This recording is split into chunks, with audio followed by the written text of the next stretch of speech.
For decades, he strangled and shot over 25 women. He was the Grim Sleeper. South LA 1985, the crack epidemic is beginning to tear through the streets like a wildfire. And in the shadows of the 77th Street division, a predator is beginning his work. He isn't a monster from a movie. He is a neighbour, a mechanic, a city trash collector. To the world, he is Lonnie David Franklin Jr. To history, he is the Grim Sleeper. The nickname suggests a period of dormancy, a 14-year gap where the killing supposedly stopped. But the reality is far more chilling. Franklin didn't just sleep, he waited, blending into the very community he was systematically dismantling.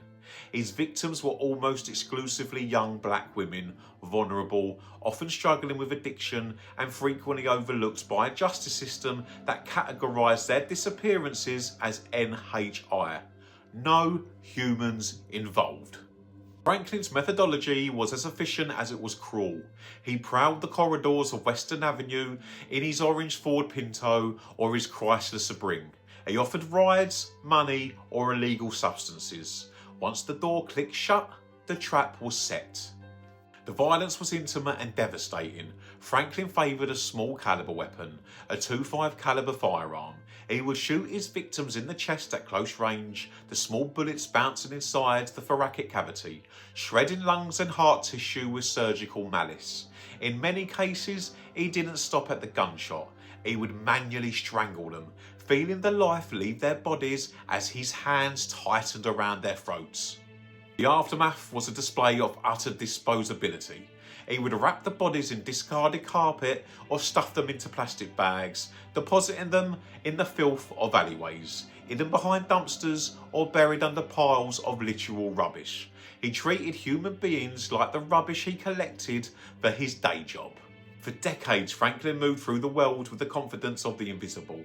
That changed with the advent of familial DNA. When Franklin's son was arrested on an unrelated charge, his DNA profile provided a partial match to the Grim Sleeper. Detectives finally had a name. Undercover officers trailed Franklin to a Pizza Hut. They watched as he ate, waiting for him to discard his crusts and a napkin.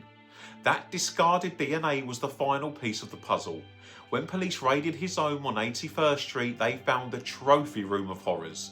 Hundreds of photographs of women, many appearing unconscious or dead, and a Polaroid of Inertra Washington, the only known survivor who had managed to crawl out of his car after being shot and left dead in 1988. Lonnie Franklin Jr. was eventually convicted of 10 murders, though authorities believe the true count exceeds 25. He died in St. Quentin in 2020, taking the full extent of his depravity to the grave. He was a man who lived a double life in plain sight, proving that sometimes the most dangerous monsters are the ones who wave to you from across the street.